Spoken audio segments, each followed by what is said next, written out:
नमस्ते, मैं चंद्रशेखर आप सभी को मैं अपने चैनल डिलीजेंट एकेडमी में स्वागत करता हूं। हम लोग बिहार एसएससी के लिए एक मैथ का सीरीज स्टार्ट किए थे, जिसमें हम लोग प्रत्येक दिन बिहार एसएससी में आए हुए मैथ का प्रीवियस ईयर क्वेश्चन और उस पर आधारित मैथ का क्वेश्चन कर रहे हैं। चलिए आज उस सीरीज में हम लोग आगे की तरफ चलते हैं। इससे पहले अगर आप मेरे चैनल पर नए हो तो चैनल को सब्सक्राइब कर लें और बेल आइकन को प्रेस करना बिल्कुल ना भूलें, ताकि आपको सबसे पहले लेटेस्ट नोटिफिकेशन मिलता रहे। चलिए अब हम लोग क्वेश्चन की तरफ चलते हैं। देखिए हमारा क्वेश्चन क्या दिया हुआ है। हमारा क्वेश्चन है, एक वस्तु को किसी निश्चित मूल्य पर बेचा जाता है। यदि उसे उक्त मूल्य के 33.3% पर बेचा जाता तो 33.3% की हानि होती। यदि उस वस्तु को मूल विक्रय मूल्य के 60% पर बेचा जाता है तो लाभ प्रतिशत क्या है। हमें क्या निकालना, लाभ प्रतिशत निकालना है। तो देखिए हमने मान लिया कि उस वस्तु का जो सीपी है, हमने मान लिया कि उस वस्तु का जो सीपी है वो 100 रुपये है। हमने मान लिया कि उस वस्तु का जो सीपी है वो 100 रुपये है। तो हमें क्वेश्चन में दिया कि वस्तु को जो है एक निश्चित मूल्य पर बेचा जा रहा है, यानी निश्चित जो है एसपी हमने मान लिया कि 100 रुपये है। निश्चित एसपी जो है वो 100 रुपये है। अब देखिए हमें क्वेश्चन में आगे क्या दिया है। हमें क्वेश्चन में आगे दिया है कि उक्त मूल्य के 33.1/3% पर, यानी जो हमारा निश्चित एसपी है उसके 33.1/3% पर अगर बेचा जा रहा है तो 33.1/3% की हानि हो रही है। तो हम सबसे पहले 33.1/3% को हम फ्रैक्शन में चेंज कर लेते हैं। तो देखिए 33.1/3% को फ्रैक्शन में चेंज करेंगे तो ये हमारा हो जाएगा 1/3। तो देखिए हमें क्वेश्चन में दिया है कि फिक्स जो है विक्रय मूल्य है उसके 33.1/3% पर बेचा जाए, यानी फिक्स विक्रय मूल्य क्या है, 100 रुपये है। तो देखिए इस x के 1/3 पे अगर बेचा जाएगा तो उसे जो है हानि कितने का होगा, 1/3 का। देखिए हानि उसे 1/3 का होगा, यानी उसे प्राप्त कितना होगा, सीपी का 2/3। तो देखिए हमने सीपी क्या मान के रखा है, 100 रुपये, यानी 100 का उसे प्राप्त कितना हो जाएगा, 2/3 प्राप्त हो जाएगा। अब देखिए हम यहाँ से 3 से 3 काट सकते हैं। यहाँ से हमारा x क्या निकल के आ जाएगा, यहाँ से हमारा x निकल के आ जाएगा 200 रुपया। x क्या निकल के आ जाएगा, 200 रुपया। अब देखिए x हमारा क्या था, x जो हमारा था निश्चित एसपी था। तो देखिए निश्चित एसपी क्या निकल के आ गया, 200 रुपये निकल के आ गया। अब देखिए हमसे पूछ रहा है कि निश्चित एसपी के अगर 60% पर बेचा जाए तो कितना का लाभ होगा। तो देखिए इस 200 का अगर हम 60% निकालेंगे, 200 का अगर हम 60% निकालेंगे तो देखिए 2 जीरो से हमारा 2 जीरो कट जाएगा। ये हमारा कितना हो जाएगा, 120 रुपया। यानी निश्चित एसपी के अगर 60% पर भी बेचा जाए तो उसे प्राप्त कितना होगा, 120 रुपया। और हमने सीपी को क्या मान के रखा है, 100 रुपया। देखिए सीपी 100 रुपया है और निश्चित एसपी के 60% पर अगर बेचा जा रहा है तब भी उसे प्राप्त कितना हो रहा है, 120 रुपया। यानी यहाँ जो है प्रॉफिट कितने का हो जा रहा है, यहाँ प्रॉफिट हो जा रहा है 20 रुपये का। कितने पर, 100 रुपया पर। गुने 100 करेंगे तो यहाँ से हमारा प्रॉफिट परसेंट निकल के आ जाएगा। अब देखिए 100 से हमारा 100 कट जाएगा, यहाँ से हमारा प्रॉफिट परसेंट क्या निकल के आ जाएगा, 20%। हमारा आंसर क्या निकल के आ गया, 20% निकल के आ गया। चलिए क्वेश्चन समझ में आ गया होगा, नेक्स्ट क्वेश्चन पे चलते हैं। देखिए हमारा क्वेश्चन क्या दिया हुआ है। हमारा क्वेश्चन है, कुकर का अंकित मूल्य 2000 रुपये है और इस पर क्रमशः 30%, 20% और 10% की छूटें दी जाती हैं। कुकर का विक्रय मूल्य ज्ञात करें। हमें क्या निकालना है, कुकर का विक्रय मूल्य निकालना है। अब देखिए हमें क्वेश्चन में कुकर का अंकित मूल्य क्या दिया है, 2000 रुपया दिया और हमें क्वेश्चन में पहला डिस्काउंट क्या दिया, 30%। तो देखिए पहला डिस्काउंट के बाद कुकर का मूल्य क्या हो जाएगा, इसका 70% हो जाएगा। दूसरा डिस्काउंट हमें क्या दिया, 20%। तो देखिए दूसरा डिस्काउंट के बाद मूल्य क्या हो जाएगा, इसका 80% हो जाएगा। और तीसरा डिस्काउंट हमें क्या दिया, 10%। तो देखिए तीसरा डिस्काउंट के बाद मूल्य क्या हो जाएगा, इसका 90% हो जाएगा। अब देखिए हम यहाँ से इसे सॉल्व करेंगे तो हमारा क्या निकल के आ जाएगा, एसपी निकल के आ जाएगा। अब देखिए हम 2 जीरो से 2 जीरो काट सकते हैं, हम इस 1 जीरो से 1 जीरो को काट सकते हैं, हम इस 1 जीरो से 1 जीरो को काट सकते हैं, इस 1 जीरो से 1 जीरो को काट सकते हैं और इस 1 जीरो से 1 जीरो को काट सकते हैं। अब देखिए यहाँ से हमारा क्या बच गया, 2 गुणे 7 गुणे 8 गुणे 9। अब देखिए 2 में 7 से गुना करेंगे तो ये हमारा कितना हो जाएगा, 14। 14 में 8 से गुना करेंगे तो ये हमारा कितना हो जाएगा, 112। ये हमारा कितना हो जाएगा, 112 गुणे 9। अब देखिए 112 में अगर हम 9 से गुना करेंगे, 112 में 9 से गुना करेंगे तो देखिए 100 में अगर हम 9 से गुना करेंगे तो कितना हो जाएगा, 900। और 12 में 9 से गुना करेंगे तो ये हमारा कितना हो जाएगा, 108। तो देखिए 900 में अगर हम 108 ऐड करेंगे तो ये हमारा हो जाएगा 1008। यानी यहाँ से हमारा एसपी क्या निकल के आ गया, 1008 रुपये निकल के आ गया। हमारा आंसर क्या निकल के आ गया, 1008 रुपये निकल के आ गया। चलिए क्वेश्चन समझ में आ गया होगा, नेक्स्ट क्वेश्चन पे चलते हैं। देखिए हमारा क्वेश्चन क्या दिया हुआ है। हमारा क्वेश्चन है 12,000 रुपये की एक धनराशि पर 15% वार्षिक की दर से 3 वर्षों के साधारण ब्याज क्या होगा। हमें क्या निकालना है, 3 वर्षों का साधारण ब्याज निकालना है। अब देखिए हमें क्वेश्चन में प्रिंसिपल कितना दिया हुआ है, हमें प्रिंसिपल दिया हुआ है 12,000 रुपया, हमें प्रिंसिपल कितना दिया 12,000 रुपया दिया, और हमें क्वेश्चन में रेट ऑफ इंटरेस्ट कितना दिया है, हमें रेट ऑफ इंटरेस्ट दिया हुआ है 15% वार्षिक, और हमें टाइम कितना दिया है, हमें टाइम दिया हुआ है 3 वर्ष का, हमें टाइम कितना दिया है 3 वर्ष का हमें टाइम दिया है, और हमसे पूछ क्या रहा है, हमसे पूछ रहा है साधारण ब्याज यानी एसआई पूछ रहा है। तो देखिए जब ब्याज साधारण ब्याज के दर से काउंट होता है तो हमें प्रत्येक साल ब्याज क्या मिलता है, बराबर मिलता है। यानी पहले साल अगर हमें प्रिंसिपल का 15% ब्याज मिलेगा तो दूसरे साल भी हमें प्रिंसिपल का 15% ब्याज मिलेगा, और तीसरे साल भी हमें प्रिंसिपल का 15% ब्याज मिलेगा। तो देखिए 15% के दर से 3 वर्ष में टोटल जो है एसआई कितना मिल जाएगा, 3 वर्ष में टोटल एसआई जो है प्रिंसिपल का 45% मिल जाएगा, प्रिंसिपल का 45% मिल जाएगा। अब देखिए प्रिंसिपल हमें क्या दिया है, हमें प्रिंसिपल दिया हुआ है 12,000 रुपया, प्रिंसिपल क्या दिया है 12,000 रुपया। तो देखिए इस 12,000 का अगर हम 45% निकालेंगे तो हमारा क्या निकल के आ जाएगा, एसआई निकल के आ जाएगा। अब देखिए हम यहाँ से 2 जीरो से 2 जीरो काट सकते हैं, हम इसमें अगर गुना करेंगे, हम इसमें गुना करेंगे 45 से, तो देखिए 45 से 0 में गुना करेंगे तो ये हमारा 0, 45 से अगर हम 2 में गुना करेंगे तो ये हमारा कितना हो जाएगा 90, 90 के 0 हाथ में क्या आ जाएगा 9, 45 से 1 में गुना करेंगे तो ये हमारा क्या हो जाएगा 45, 45 में अगर 9 ऐड करेंगे तो ये हमारा कितना हो जाएगा 54 हो जाएगा, ये हमारा कितना हो जाएगा 54। यानी यहाँ से हमारा एसआई क्या निकल के आ गया 5400 रुपये निकल के आ गया, हमारा आंसर क्या निकल के आ गया 5400 रुपये निकल के आ गया। चलिए क्वेश्चन समझ में आ गया होगा, नेक्स्ट क्वेश्चन पे चलते हैं। देखिए हमारा क्वेश्चन क्या दिया हुआ है, हमारा क्वेश्चन है 15,625 रुपये की धनराशि वार्षिक रूप से चक्रवृद्धि किए जाने वाले कितने प्रतिशत ब्याज की दर पर 3 वर्षों में 21,952 रुपया हो जाएगी। हमें क्या निकालना है, रेट ऑफ इंटरेस्ट निकालना है। अब देखिए हमें क्वेश्चन में क्या दिया है, हमें क्वेश्चन में प्रिंसिपल दिया है, हमें प्रिंसिपल कितना दिया 15,625 रुपया, हमें प्रिंसिपल कितना दिया 15,625 रुपया, और हमें क्वेश्चन में क्या दिया टाइम दिया है, हमें टाइम कितना दिया 3 वर्ष का, हमें टाइम कितना दिया 3 वर्ष का, और हमें क्वेश्चन में क्या दिया, हमें क्वेश्चन में अमाउंट दिया है, हमें अमाउंट कितना दिया 21,952 रुपया, और हमसे पूछ क्या रहा है, हमसे पूछ रहा है रेट ऑफ इंटरेस्ट, हमसे पूछ क्या रहा है रेट ऑफ इंटरेस्ट। तो देखिए हमें क्वेश्चन में प्रिंसिपल दिया हो, टाइम दिया हो और अमाउंट दिया हो, और हमसे रेट ऑफ इंटरेस्ट पूछ रहा हो, तो हम क्या करते हैं एक साइड हम प्रिंसिपल को लिखते हैं। तो देखिए प्रिंसिपल कितना है 15,625 रुपया, और दूसरी साइड हम अमाउंट को लिखते हैं, दूसरी साइड हम अमाउंट को लिखते हैं। अब देखिए अमाउंट कितना है 21,952 रुपया। अब देखिए एक साइड हम प्रिंसिपल को लिखते हैं और दूसरे साइड हम अमाउंट को लिखते हैं, और इसे सेम टेबल से काटते हैं जब तक हमारा सेम टेबल से कटता है। देखिए जब सेम टेबल से कटना बंद हो जाता है तब हम टाइम देखते हैं। अगर टाइम हमारा 3 वर्ष का होता है तो हम उसका क्यूब रूट निकालते हैं, और टाइम अगर हमारा 2 वर्ष का होता है तो हम उसका स्क्वायर रूट निकालते हैं। अब देखिए अगर हम इसे सेम टेबल से काटेंगे तो ये हमारा सेम टेबल से नहीं कटेगा।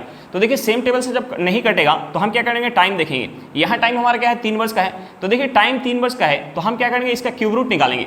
तो देखिए 15,625 ये किसका क्यूब होता है, ये जो है 25 का क्यूब होता है, ये किसका क्यूब होता है 25 का क्यूब होता है, ये जो है 25 का क्यूब होता है, और 21,952 ये किसका क्यूब होता है, 21,952 जो है 28 का क्यूब होता है, ये किसका क्यूब होता है 28 का क्यूब होता है। अब देखिए हम क्या करेंगे, इसका क्यूब रूट निकालेंगे, हम जो है इसका क्यूब रूट निकालेंगे, हम इसका क्यूब रूट निकालेंगे। तो देखिए अंदर जो है हमारा 3 25 है, तो जब बाहर आएगा तो ये हमारा क्या हो जाएगा 25 हो जाएगा। यहाँ जो है जब बाहर 28 आएगा तो ये हमारा क्या हो जाएगा 1 28 हो जाएगा। अंदर अगर हमारा 3 28 है तो हम इसका क्यूब रूट निकालेंगे तो ये हमारा क्या हो जाएगा 28 हो जाएगा। अब देखिए अगर हमारा प्रिंसिपल 25 रुपये है, प्रिंसिपल हमारा 25 है, तो 1 वर्ष में कितना हो जाएगा 28 रुपये हो जाएगा। तो हम यहाँ रेट ऑफ इंटरेस्ट निकाल सकते हैं। देखिए यहाँ जो है ब्याज कितना मिल गया, यहाँ ब्याज मिल गया 3 रुपये का, कितने पर 25 पर, गुने 100 करेंगे तो यहाँ से हमारा क्या निकल के आ जाएगा, रेट ऑफ इंटरेस्ट निकल के आ जाएगा। अब देखिए 25 से 100 कितने बार में जाएगा, 4 बार में, 4 में हम 3 से गुना करेंगे, ये हमारा क्या हो जाएगा 12%। यानी यहाँ से हमारा रेट ऑफ इंटरेस्ट क्या निकल के आ गया 12% निकल के आ गया। चलिए क्वेश्चन समझ में आ गया होगा, नेक्स्ट क्वेश्चन पे चलते हैं। देखिए हमारा क्वेश्चन क्या दिया हुआ है, हमारा क्वेश्चन है ए बी और सी एक काम को क्रमशः 8 10 और 12 दिनों में समाप्त कर सकते हैं। एक साथ मिलकर काम पूरा करने के बाद उन्हें 5,550 रुपये प्राप्त हुए। प्राप्त राशि में बी का हिस्सा कितना है। हमें क्या निकालना, मजदूरी में से बी का हिस्सा निकालना है। तो देखिए कभी भी मजदूरी इफिशियंसी के रेशियो में बढ़ता है। तो देखिए बी का हिस्सा निकालने के लिए हमें सबसे पहले ए, बी और सी के इफिशियंसी का रेशियो निकालना होगा। अब देखिए इफिशियंसी का हम रेशियो कैसे निकालते हैं। इफिशियंसी का रेशियो निकालने के लिए हम सबसे पहले जो हमें समय दिया होता है हम उस समय का एलसीएम निकालते हैं। तो देखिए यहाँ हमारा समय क्या दिया 8, 10 और 12, तो हम क्या करेंगे इस समय का एलसीएम निकालेंगे। तो देखिए 8, 10 और 12 का हम एलसीएम निकालेंगे तो एलसीएम हमारा क्या निकल के आ जाएगा, एलसीएम हमारा निकल के आ जाएगा 120। हम टोटल काम को मान लेंगे 120 यूनिट, टोटल काम को मान लेंगे 120 यूनिट। अब देखिए इस 120 यूनिट काम को जब ए कर रहे हैं, इस 120 यूनिट काम को जब ए कर रहे हैं तो 8 दिन का समय लग रहा है। इस 120 यूनिट काम को जब बी कर रहा है तो 10 दिन का समय लग रहा है। और इस 120 यूनिट काम को जब सी कर रहा है तो 12 दिन का समय लग रहा है। तो देखिए हम यहाँ से तीनों का इफिशियंसी निकाल सकते हैं। अब देखिए ए जो है 8 दिन में 120 यूनिट काम कर रहा है तो एक दिन में कितना काम करेगा 15 यूनिट। बी जो है 10 दिन में 120 यूनिट काम कर रहा है तो एक दिन में कितना काम करेगा 12 यूनिट। और सी जो है 12 दिन में 120 यूनिट काम कर रहा है तो एक दिन में कितना काम करेगा 10 यूनिट। अब देखिए यहाँ से तीनों का इफिशियंसी निकल के आ गया। तो देखिए तीनों अगर एक साथ काम करेंगे तो एक दिन में कितना काम कर पाएंगे। ए जो है एक दिन में 15 यूनिट काम करेगा, बी जो है एक दिन में 12 यूनिट और सी जो है एक दिन में 10 यूनिट काम करेगा। यानी तीनों मिलके ए प्लस बी प्लस सी तीनों मिलके एक दिन में कितना काम करेंगे। हम इसे ऐड करेंगे तो ये हमारा कितना हो जाएगा, ये हमारा हो जाएगा 37 यूनिट। यानी ए प्लस बी प्लस सी का इफिशियंसी क्या निकल के आएगा 37 यूनिट। अब देखिए मैं क्वेश्चन में दिया है कि तीनों जो है एक साथ मिलके काम कर रहे हैं तो उस काम के लिए 5,550 रुपये प्राप्त हो रहा है। और देखिए तीनों का इफिशियंसी कितना है 37 यूनिट। तो देखिए इस 37 यूनिट का वैल्यू, मजदूरी जो है इफिशियंसी के रेशियो में बढ़ता है, तो इस 37 यूनिट का वैल्यू हमें क्वेश्चन में क्या दिया है 5,550 रुपये दिया है। और हमसे पूछ रहा है बी का हिस्सा। तो देखिए बी जो है एक दिन में कितना काम करे 12 यूनिट, यानी बी का इफिशियंसी कितना है 12 यूनिट। अब देखिए हमें 37 यूनिट का वैल्यू पता है तो हम यहाँ से 12 यूनिट का वैल्यू निकाल सकते हैं। हम सबसे पहले 1 यूनिट का वैल्यू निकाल लेते हैं। अब देखिए 1 यूनिट का वैल्यू कितना हो जाएगा, हम इसे अगर 37 से काटेंगे तो ये 37 से कितने बार में चला जाएगा, ये 37 से 150 बार में चला जाएगा। ये 37 से जो है 5,550 150 बार में चला जाएगा। अब देखिए 1 यूनिट का वैल्यू हमारा क्या निकल के आ गया 150 रुपये निकल के आ गया। 1 यूनिट का वैल्यू 150 रुपये निकल के आ गया। तो हमसे पूछ रहा है बी का हिस्सा। तो देखिए बी का इफिशियंसी कितना है 12 यूनिट, तो हम यहाँ से 12 यूनिट का वैल्यू निकाल सकते हैं। अब देखिए 150 में अगर हम 12 से गुना करेंगे तो ये हमारा कितना हो जाएगा, ये हमारा हो जाएगा 1800 रुपया।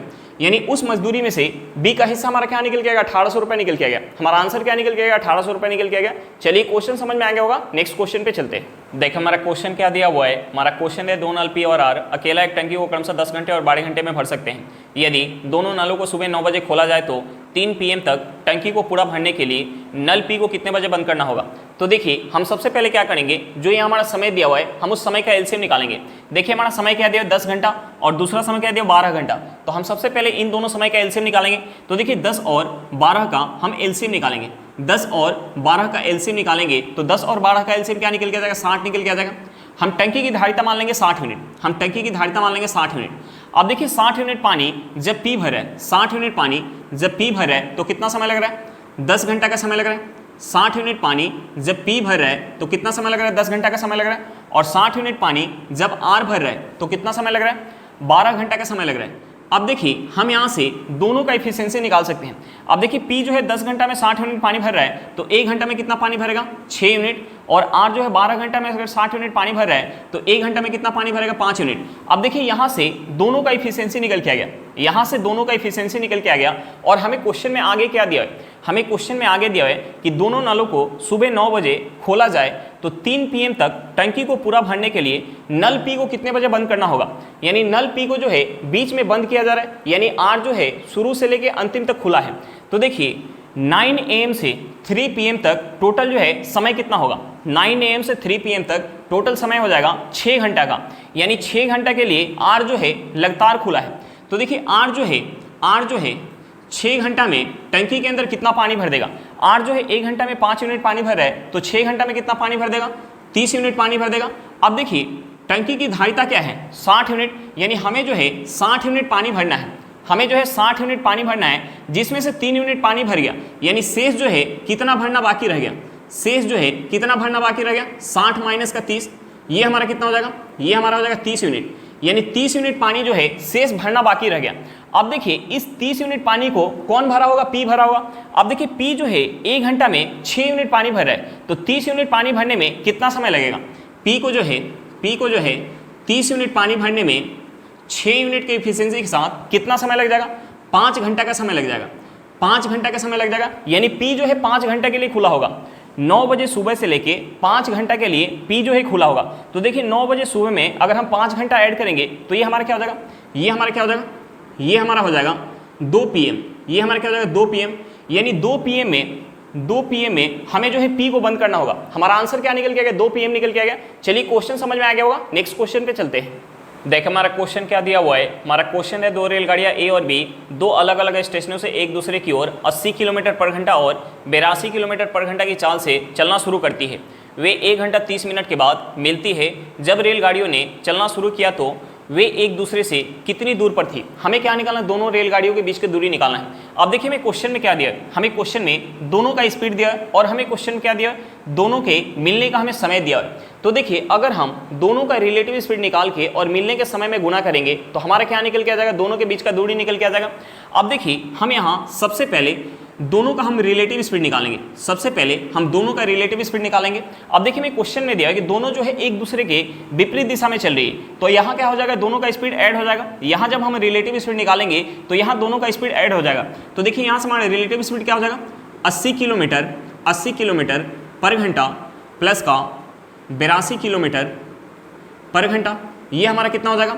ये हमारा हो जाएगा 162 किलोमीटर पर घंटा। अब देखिए हमें क्वेश्चन में मिलने का समय क्या दिया है? हमें क्वेश्चन में मिलने का समय क्या दिया? हमें मिलने का समय दिया हुआ है 1 घंटा 30 मिनट। हमें मिलने का समय क्या दिया? 1 घंटा 30 मिनट। तो देखिए हम इस पूरे को घंटा में चेंज कर लेते हैं। तो देखिए घंटा में चेंज करेंगे तो ये हमारा हो जाएगा 3/2 घंटा। अब देखिए हमसे पूछ क्या रहे हैं? दोनों के बीच का दूरी पूछ रहा है। दोनों के बीच का दूरी पूछ रहा है, तो हम रिलेटिव स्पीड में अगर मिलने के समय से गुना करेंगे तो हमारा क्या निकल के आ जाएगा? दोनों के बीच का दूरी निकल के आ जाएगा। अब देखिए स्पीड हमारा क्या निकल के आ गया? 162 किलोमीटर पर घंटा और मिलने का समय हमें क्वेश्चन में क्या दिया है? 3/2 घंटा। अब देखिए 2 से 162 जो है ये कितने बार में जाएगा? 81 बार में। 81 में अगर हम 3 से गुना करेंगे तो ये हमारा कितना हो जाएगा? 243 किलोमीटर। दोनों के बीच का दूरी क्या निकल के आ गया? 243 किलोमीटर निकल के आ गया। हमारा आंसर क्या निकल गया? 243 किलोमीटर। चलिए क्वेश्चन समझ में आ गया होगा, नेक्स्ट क्वेश्चन पे चलते हैं। देखिए हमारा क्वेश्चन क्या दिया हुआ है। हमारा क्वेश्चन है शांत जल में एक नाव की चाल 22 किलोमीटर पर घंटा है जबकि धारा की चाल 8 किलोमीटर पर घंटा है। यदि नाव द्वारा धारा की विपरीत दिशा एक निश्चित दूरी को तय करने में लिया गया समय धारा की दिशा में उतनी ही दूरी तय करने में लगने वाले समय से 4 घंटे अधिक है तो वह दूरी ज्ञात करे। हमें क्या निकालना है? दूरी निकालना है। तो देखिए जब नाव धारा के विपरीत दिशा जाती है, जब नाव धारा के विपरीत दिशा जाती है तो उस केस में क्या होता है? नाव का स्पीड और धारा का स्पीड माइनस होता है। अब देखिए मैं क्वेश्चन में नाव का स्पीड क्या दिया है? हमें क्वेश्चन में नाव का स्पीड दिया है 22 किलोमीटर पर घंटा और धारा की स्पीड हमें क्या दिया है? 8 किलोमीटर पर घंटा। यानी धारा के विपरीत दिशा का स्पीड क्या हो जाएगा? 14 किलोमीटर पर घंटा हो जाएगा। अब देखिए जब नाव धारा की दिशा में जाती है तो उस केस में क्या होता है? नाव का स्पीड और धारा की स्पीड ऐड होता है। यानी धारा की दिशा का स्पीड क्या हो जाएगा? 22 किलोमीटर पर घंटा प्लस का 8 किलोमीटर पर घंटा। ये हमारा क्या हो जाएगा? 30 किलोमीटर पर घंटा। अब देखिए धारा के विपरीत दिशा और धारा की दिशा का स्पीड निकल के आ गया और हमने दूरी को मान लिया d। हमने मान लिया कि दूरी जो है वो d है। अब देखिए हमें दूरी पता चल गया, धारा के विपरीत दिशा का स्पीड पता चल गया, धारा की दिशा का स्पीड पता चल गया, तो हम निकाल सकते हैं कि धारा के विपरीत जाने में कितना समय लगेगा और धारा के दिशा में जाने में कितना समय लगेगा। और दोनों समय का अंतर हमें क्वेश्चन में क्या दिया? 4 घंटा दिया। तो देखिए हम यहाँ से लिख सकते हैं d/14 किलोमीटर पर घंटा, यानी ये हमारा क्या निकल के आ जाएगा? धारा के विपरीत दिशा का समय निकल के आ जाएगा, माइनस d/30 किलोमीटर पर घंटा। ये हमारा क्या निकल के आ जाएगा? धारा की दिशा का समय निकल के आ जाएगा। और हमें क्वेश्चन में दिया है कि धारा के विपरीत जाने में धारा की दिशा की अपेक्षा 4 घंटा अधिक समय लग रहा है, यानी इन दोनों समय का अंतर हमें क्वेश्चन में क्या दिया? 4 घंटा दिया है। अब देखिए हम यहाँ से अगर एलसीएम लेंगे तो एलसीएम हमारा क्या हो जाएगा? एलसीएम हो जाएगा 210। अब देखिए 14 से 210 कितने बार में जाएगा? 15 बार में। हम यहाँ गुना करेंगे तो ये हमारा हो जाएगा 15d माइनस 30 से कितने बार में जाएगा? 7 बार में। ये हमारा हो जाएगा 60d इक्वल टू क्या हो जाएगा? 4 हो जाएगा। अब देखिए हम यहाँ से अगर माइनस करेंगे तो ये हमारा हो जाएगा 8d/210 इक्वल टू क्या हो जाएगा? 4 हो जाएगा। अब देखिए 4 से ये 8 कितने बार में जाएगा? 2 बार में जाएगा। 2 से ये हमारा 210 कितने बार में जाएगा? 105 बार में। हम यहाँ से क्रॉस गुना करेंगे तो यहाँ से हमारा d क्या निकल के आ जाएगा? 105 किलोमीटर। डी हमारा क्या निकल के आ जाएगा 105 किलोमीटर, यानी हमसे दूरी पूछ रहा था और दूरी क्या निकल के आ गया 105 किलोमीटर निकल के आ गया। चलिए क्वेश्चन समझ में आ गया होगा, नेक्स्ट क्वेश्चन पे चलते हैं। देखिए हमारा क्वेश्चन क्या दिया हुआ है, हमारा क्वेश्चन यदि a plus b plus c equal to 7 तथा a b plus b c plus c equal to 1 है तो a Q plus b cube plus c cube plus 3abc का मान कितना होगा। हमें क्या निकालना है, a Q plus b cube plus c cube plus 3abc का मान निकालना है। तो देखिए हमें क्वेश्चन में 2 इक्वेशन दिया हुआ है और 3 वेरिएबल दिया हुआ है, तो हम एक वेरिएबल को अपने मन से कुछ भी मान सकते हैं। तो देखिए हमने मान लिया c इक्वल टू 0, हमने मान लिया c इक्वल टू 0। अब देखिए c की जगह हम सभी जगह 0 पुट करेंगे तो यहाँ से हमारा क्या हो जाएगा, हम यहाँ अगर c की जगह 0 पुट करेंगे तो ये हमारा हो जाएगा a plus b equal to क्या हो जाएगा 7 हो जाएगा। अब देखिए हम यहाँ c की जगह 0 पुट करेंगे, यहाँ भी 0 पुट करेंगे तो यहाँ से हमारा क्या हो जाएगा, यहाँ से हमारा हो जाएगा ए बी इक्वल टू क्या हो जाएगा 1 हो जाएगा। अब देखिए हम यहाँ c की जगह 0 पुट करेंगे और यहाँ भी 0 पुट करेंगे तो ये हमारा पूरा 0 हो जाएगा और ये हमारा 0, यानी यहाँ से हमारा क्या हो जाएगा, यहाँ से हमारा हो जाएगा ए क्यू प्लस बी क्यू। अब देखिए हमें क्या निकालना है, हमें क्या पता चल गया, a प्लस बी पता चल गया, a इंटू बी पता चल गया और हमें निकालना क्या है, a Q plus b q निकालना है। हमें क्या निकालना है, a Q plus b q निकालना है। तो देखिए a Q plus b q का फॉर्मूला क्या होता है, a plus b into a square plus b square minus a b. तो हमें सबसे पहले a square plus b square निकालना होगा। तो देखिए a square plus b square निकालने के लिए हम क्या करेंगे, इसका होल स्क्वायर करेंगे। अब देखिए इसका होल स्क्वायर करेंगे तो ये हमारा हो जाएगा ए प्लस बी का होल स्क्वायर और 7 का स्क्वायर करेंगे तो ये हमारा क्या हो जाएगा 49 हो जाएगा। 7 का स्क्वायर करेंगे तो क्या हो जाएगा 49 हो जाएगा। अब देखिए यहाँ से ये हमारा हो जाएगा a square plus b square, a square plus b square plus 2ab equal to क्या हो जाएगा 49 हो जाएगा। अब देखिए ए बी की जगह हम क्या पुट करेंगे, 1 पुट करेंगे तो ये हमारा हो जाएगा a square plus b square plus 2 गुने ए बी हमारा क्या है 1 है इक्वल टू क्या हो जाएगा 49 हो जाएगा। अब देखिए इस 2 को अगर हम उस साइड लेके जाएंगे तो हमारा प्लस में तो माइनस में हो जाएगा, यानी यहाँ से हमारा a square plus b square equal to क्या निकल के आ जाएगा, ये हमारा निकल के आ जाएगा 49 में से अगर हम 2 माइनस करेंगे तो ये हमारा हो जाएगा 47। अब देखिए हमसे पूछ क्या रहा है, हमसे पूछ रहा है a Q plus b Q. अब देखिए इसका फॉर्मूला क्या होता है, इसका फॉर्मूला होता है a plus b into a square plus b square minus a b. अब देखिए a plus b equal to हमें क्या पता है, 7 पता है। A square plus b square equal to हमें क्या पता है 47। A into b equal to हमें क्या पता है 1 पता है। अब देखिए 47 में से 1 माइनस करेंगे ये हमारा कितना हो जाएगा 46, ये हमारा हो जाएगा 7 गुने 46 हो जाएगा। अब देखिए 7 में हम 46 से गुना करेंगे तो हमारा आंसर निकल के आ जाएगा। 7 में 46 से गुना करेंगे ये हमारा हो जाएगा 42 के 2, हाथ में क्या हो जाएगा 4, 28 और 4 कितना हो जाएगा 32, यानी यहाँ से हमारा आंसर क्या निकल के आ गया 322 निकल के आ गया। हमारा आंसर क्या निकल के आ गया 322 निकल के आ गया। चलिए क्वेश्चन समझ में आ गया होगा, नेक्स्ट क्वेश्चन पे चलते हैं।